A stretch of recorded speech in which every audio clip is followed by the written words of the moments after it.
The following episode of We Making It is part of a mini-series highlighting the body business stories of dance artist professionals who are creative partners in the Sydnie L. Mosley Dances collective. SLM Dances is a New York City-based dance theater collective that works in communities to organize for gender and racial justice through experimental dance performance. This fall, SLM Dances is fundraising to build our collective power and continue to make this work possible. Hashtag we making it. In these body business stories, we speak candidly about our budgets and bank accounts while sustaining a commitment to impacting our communities with our gifts as artists. Please visit SLM Dance's website to learn more about how you can play a part in reaching our fundraising goal of $10,000 by December 31st, 2019. Again, that's slmdances.com. You want to know what else you can do? Well, let me tell you. Share this episode using the hashtag SLMDBodyBiz, that's biz with a Z, 10K, and help us share our body business stories with your community. Now, let's get back to the show.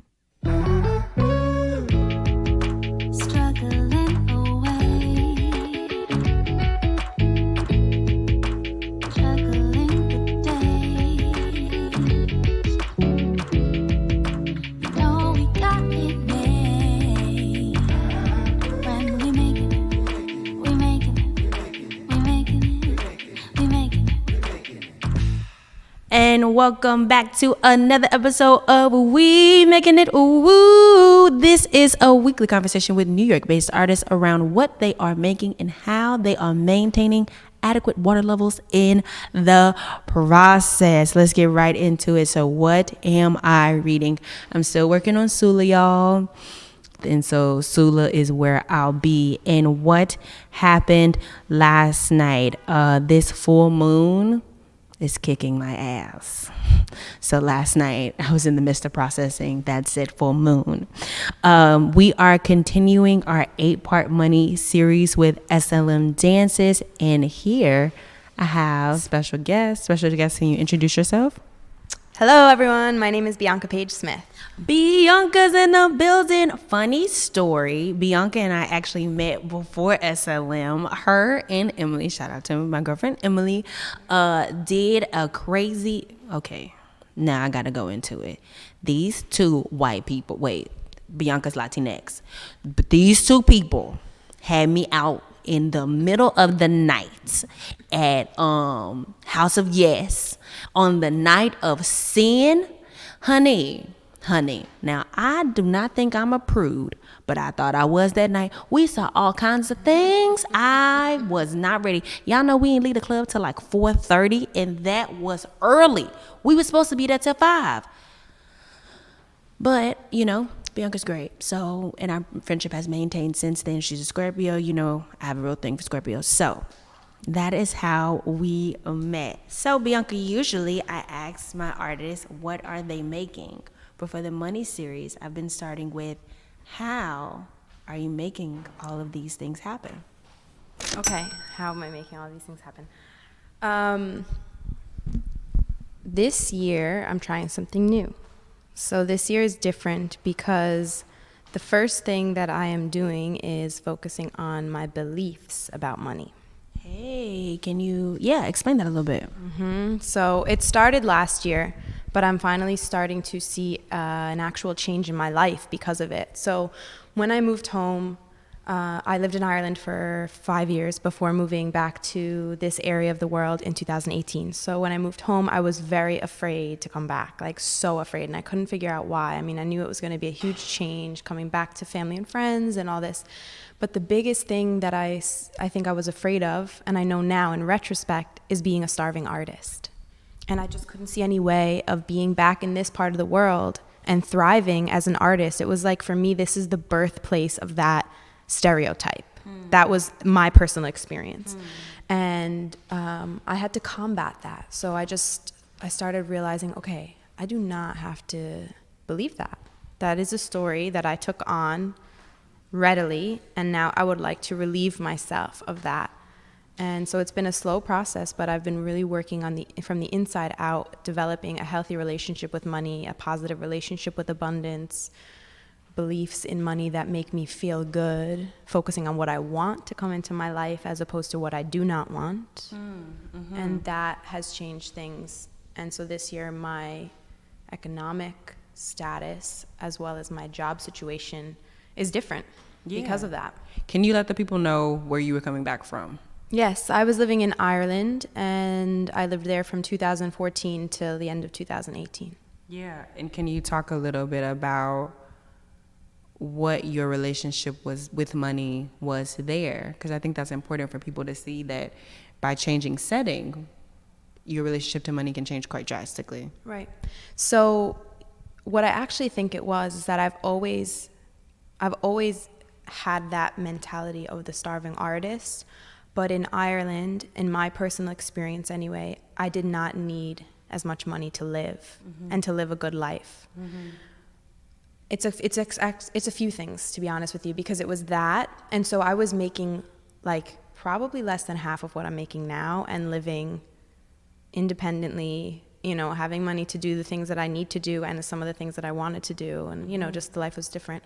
But also it was me settling for a very simple life, because that was another belief that was like, I don't need a lot of money to have a great life, right? So there's another belief that I took on that I'm also challenging now. And it's not to say that I'm like, well, now I need a lot of money to have a great life. No, but I believe that money is a valuable resource that can allow me to impact the world around me more so than I am now. And so now I think differently about that. And I say, yes, I can live very simply off of very little money because I've done it for a very long time. But now I'm affording myself the opportunity to think about, well, what do I want to happen? What would I like to have? You know, what would I like to be able to give myself and then give to others with surplus? You know, I believe in generosity, and I'm very generous with my time and attention, my love.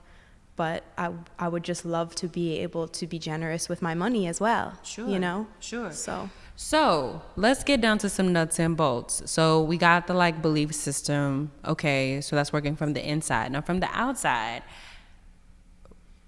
what are your monthly expenses roundabout? Numbers. So monthly expenses for me are about $1,500. About. And what does that include? Rent, credit card bills. I give myself a weekly budget to live off of, so that includes all my transportation, groceries, all that's in my weekly budget. And then student loan payments. And that's basically it. No health insurance? No, I don't pay for my health insurance. You still on your parents' health insurance? No, I am on Medicaid. Is that what's called? Medicaid? But I have to get off of it actually now because I'm making too much money.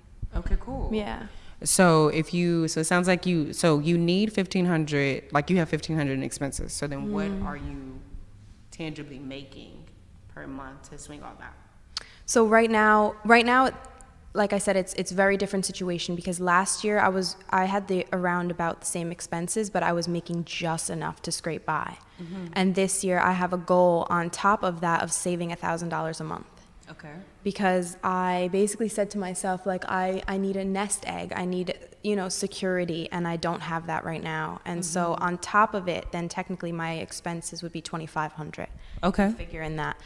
And my income, it still hasn't steadied yet because everything has changed, but my income, I would say, is somewhere over $3,000 now a month. And what is that?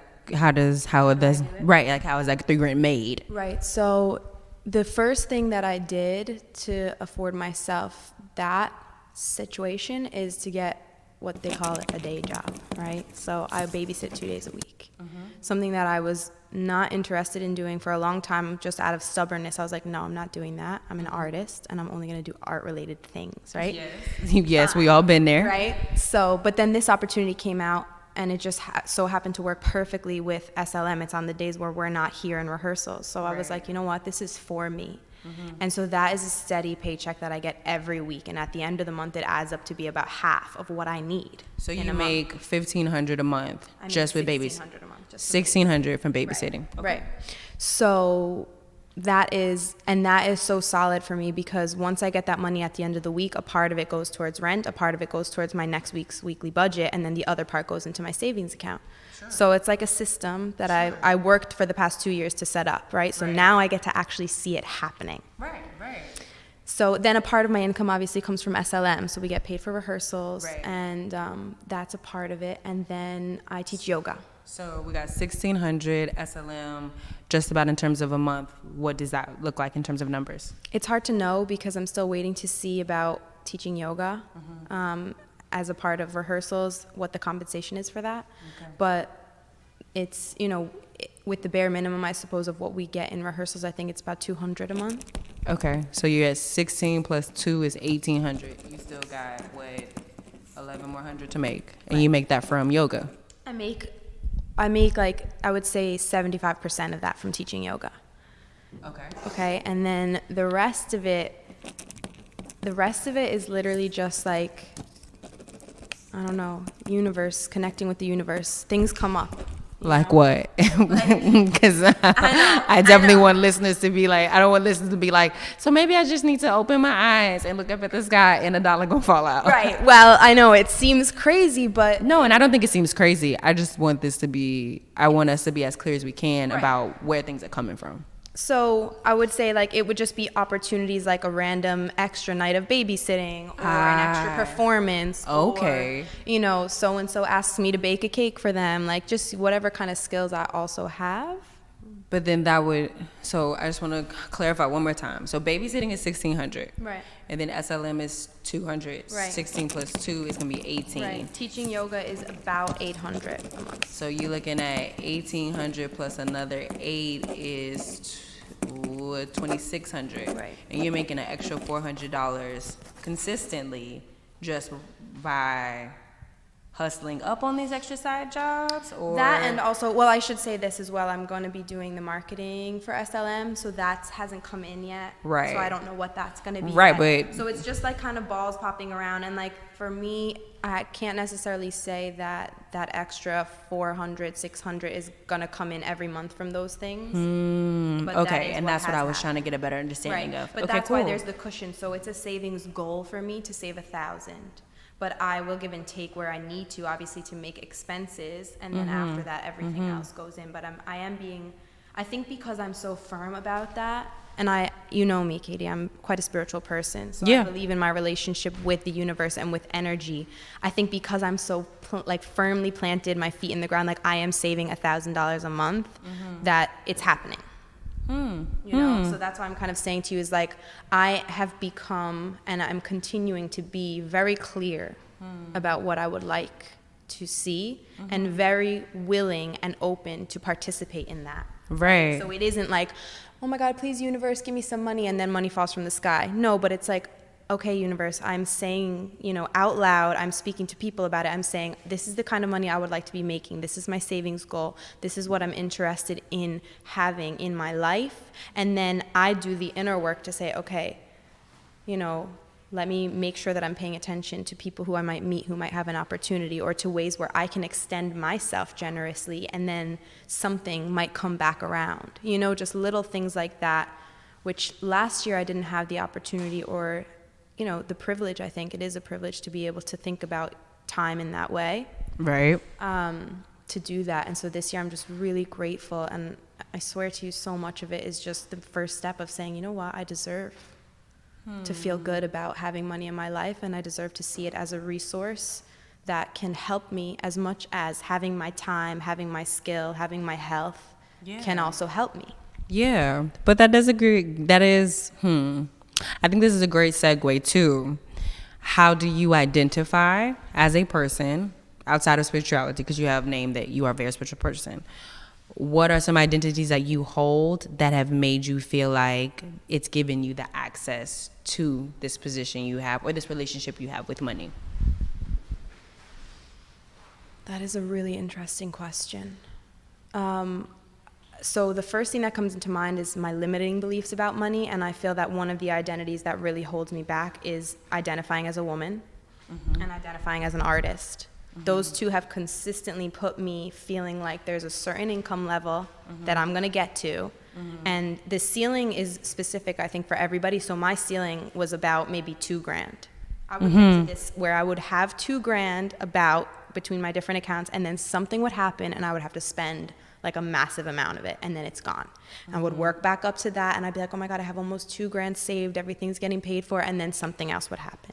And I think those identities strongly influenced my limiting beliefs.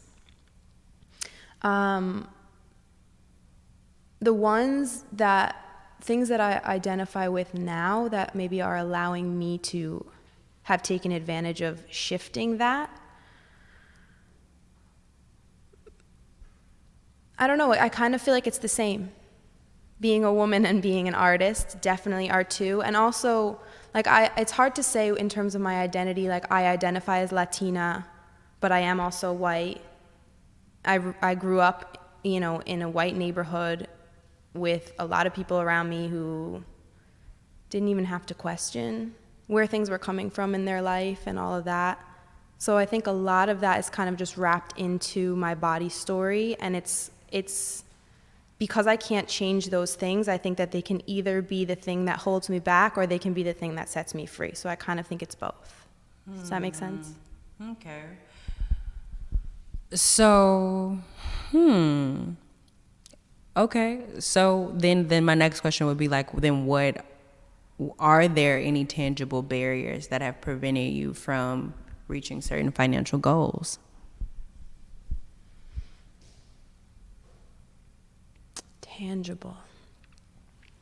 Right. So like, so for me, for example, when I was working at Gibney, it was really, or I found it quite difficult to move up in pay scale. Okay. Actually, speaking outside of Gibney, I have found that it has been quite difficult to move up in pay scale. Okay. And if I do move up in pay scale, I decrease in my stability. So this is like, oh, maybe I'll get a higher paying job, but the hours or the duration of said job will be less. Mm-hmm. Whereas you identify as both Latina and white, and I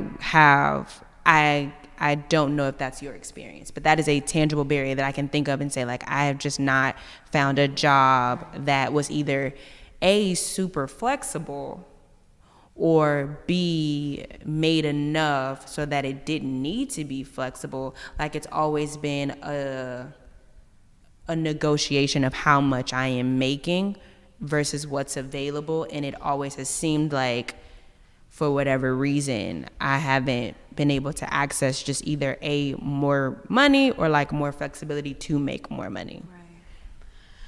I hear that.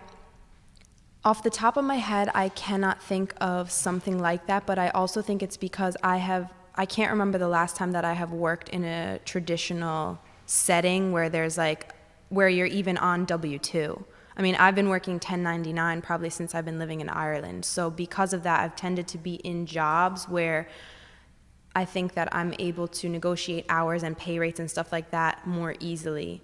And I do feel like it is a privilege that I have supportive parents, because if I had to feel like, well, I need to get this together or I'm going to be living on the streets, I think that would be a different story.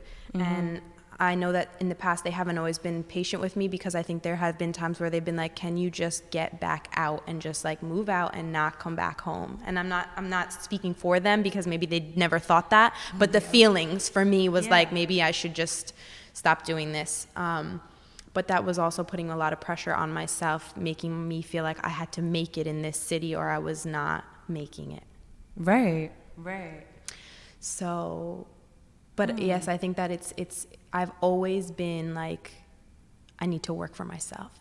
Right. And do you feel like even your ability to negotiate what you make, or even your ability to say that, oh, I need to work for myself, do you see those as very tangible privileges that come from either race or gender or a combination of the two, or something else like your parents? Yeah, I wouldn't say it really comes from my family. I can see why you are asking me this, and that perhaps it does come across as like, that is a huge privilege for me. I've never been able to do that. Yeah. Right. So this is a learning moment for me. But I have just always been this way, even since I was a kid.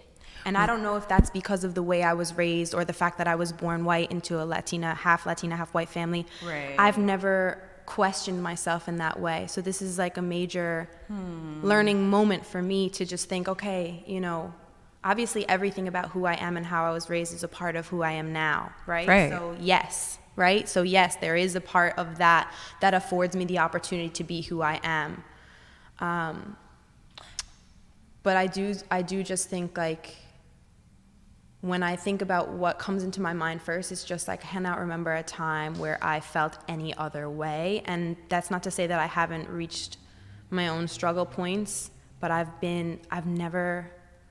just never let myself go back on it. And I think that's because of those privileges of being able to go back to be with my parents, you know? Yeah, and what's coming to my brain is not the fact of how we've evolved as people, right? Because I think we each can think of certain traits that have been with us since we were kids. I think for me, there have been certain traits that have been really cautioned. And not only cautioned as a kid, but as I've grown as an adult, really clearly, like, and this is what happens when you do this. And so I think I bring up privilege because in Joan's episode, I asked her, because Joan identifies as white. If you didn't hear Joan's episode, please check it out. But I asked Joan, because white privilege is a thing that people throw around. Like, it's one of those, I know critical race theory things. But then I asked Joan, like, what are some tangible moments where you could point to a thing and you could say, like, oh, this was my privilege? And Joan struggled with the question. And I too thought about that within myself, and I can definitely think of what sounds like you're saying, like, hustler's mentality, almost a relentless ambition to your dreams. And I've ended up quite broke. And not only broke, but like fearful of what opportunities would be taken from me because of how I may be perceived, and not for nothing, because of how a situation panned out. And so I say all that to say, I think it's less about how we've been. I think it's less about how we've been and more about the conditioning and the reinforcement of how we've been. Right. And so I say that to say that's why I asked. Yeah, but that's not to say that I've never been broke. Right. Those things have also, like, because I'm listening to you and I resonate with that, because there have been times where my being relentless and being like, well, I'm sticking with this, I'm going to be blah, blah, blah, no matter what. That happened to me last year. I could barely scrape by, and that's why this year I had to make different choices, right? I had to get the steady job because I was just like, pride doesn't pay the bills, right? Right. And so, and I also want to clarify the difference between pride and dedication to maybe what you believe. Right. Really specifically, for example, I really believed that head wraps weren't against dress code, but at one point they were at Gibney. And so, yes, there's a level of brokenness, but then within that job environment, there was a very clear mental taxing at play around my choices. It was less about being broke and all to do with, like, how am I being received in this place? Speaking from the I, like, how do I have the option to negotiate salaries? If I speak up, will it prevent me from being promoted? So, like, yes to being broke, and what is the larger emotional structure at play that, like, money is a resource, but, like, physical and mental energy is also a resource. And I know feeling like my money may be cut and you might hurt my feelings systemically is a whole nother resource that I feel like comes into play when we're talking about privilege.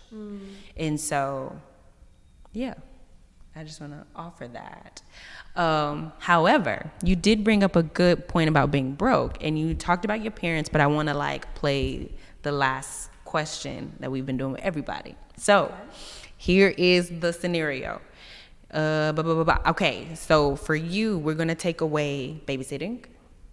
We're going to take away SLM. No, we're going to keep SLM, and we're going to take away yoga, and we're going to take away babysitting. We're going to take away your main sources of income, like your big, big pots. drop you down to like your smallest stack of pennies, but you got to drop them down for a month. What are you going to do to get by? What systems, what community, what, who you going to call? What you going to do to get through that month? Yeah. I don't necessarily feel like I have a community. So that is a self thing. That is my own thing that I'm working on. I think that's a part of what you were talking about, just conditioning and reinforcement. I was raised to be like independent, right? You are not an adult unless you are independent. Yeah. So I'm still struggling with like, am I an adult right now because I'm living with my parents? You know what I mean? It's this idea of like, what does that mean? That's partially by being raised by Hispanic women, I think, because it's very strong, like pride in being independent. So if I didn't have that, I don't think I would reach out to anybody. I think I would just have to hustle. And I've had those moments. I've had those times where I'm looking ahead and I'm like, I need XYZ money by the end of the month. And I really, really need it. And it's just my faith and my ability to just like talk to anybody that I can about the skills that I have and offer it up and just make the work. I wouldn't, I just, and it's never been any other way for me apart from, like I said, like I am living with my family. So I have that massive privilege of being able to be with them, you know? So if I had to say to them, the rent is not going to happen this month, okay. You know, I'm sure that they would forgive me for a month. But like I said, because I was raised to be so independent, I would not do that unless it was like of course, 29th. This is a very, yes, this is, and if you've listened to all the episodes, guys, this is a hard question for everybody. Yeah. But I bring this up, as I've said in previous episodes, to take stock. I think it's really difficult to share resources when you don't even know what resources you have. Right. And so it sounds like for me, you got family, you know, you sound like, you know, you might get a meal. Now it may not be a cute meal and it may be a meal served with a little side eye. Right. But they would look after me. Right. They would Nobody's look gonna after let you. Be out on your ass, basically. Right. And I also do want to offer too that like family can be out here, be in your community, be they chosen family or blood, because you know we ain't partial in these streets when we try to get a meal. And also this came up in Sydnie's episode. Sometimes you need money, but something else will come through. Right. And so I do think there is something to say around feeling safe, because you know at the end of the day, your mom and your daddy gonna put a roof over your head. Right. And when you are coming from that position of safety, then what can you offer? Because I do think that you offer something different versus somebody that don't have that safety. And again, per Dr. Kim, if you don't know what you got, Joan, because Joan didn't know how to look at her finances, we've been saying like you won't be able to make any sandwiches. You're just spreading a whole bunch of peanut butter on a bunch of slices. Right. Not putting it together. Right. And so, that said, Bianca, where can the people find you? Where can they find? Give us a shameless plug. Well, if you want to know more about what I do, you can visit my website, BiancaPaigeSmith.com. Real cute. I also have a blog that I write. I haven't written in a while. I didn't know you had a blog. Yes, I've been writing for a very long time, over a decade, but the blog's probably a few years old. Yeah. I'm also on Instagram and Facebook at Bianca Paige Smith, all the same name, everything consistent. And that's it. And thank you for this opportunity to share. Yeah. It's a constant learning process, learning curve for me. Maybe a year ago, I wouldn't have even want to have this conversation. I'm so grateful that you have had it. I think we all, especially with money. I mean, me and Bianca sat down and talked about this before, but not only Bianca and I, but everybody in the company knew that these were conversations that people were having in different spaces. And so for you guys to have a resource where you can literally click it, I think it means the world. And to have 8 people. Right. And 8 different people with 8 different circumstances. Right. Joan is not like Jessica, who's not like Bianca, who is not like Sydnie. Right. And I hope that all the listeners can just find something in it that they can identify with. Right. So, as always, I want you to make it live. I want you to make it breathe. And since Bianca is here, I think we have to make it believe whatever it is that we want it to believe. But as always, guys, I just want you to make it. Bye. Bye. Okay, cool. Now a note from SLM Dances. This episode of We Making It is part of a mini-series highlighting the body business stories of Sydnie L. Mosley Dances creative partners. SLM Dances is a New York City-based dance theater collective that works in communities to organize for gender and racial justice through experimental dance performance.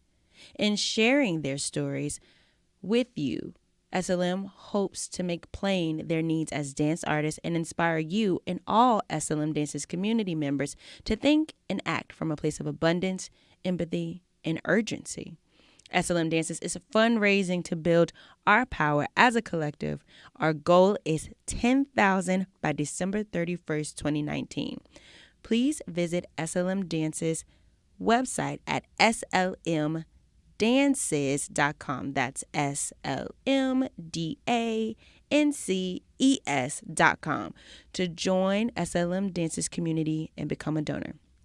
Keep in touch with SLM Dances fundraising efforts by following us on Facebook, Twitter, or Instagram, all at SLM Dances, and the hashtag SLMD BodyBiz with a Z 10K.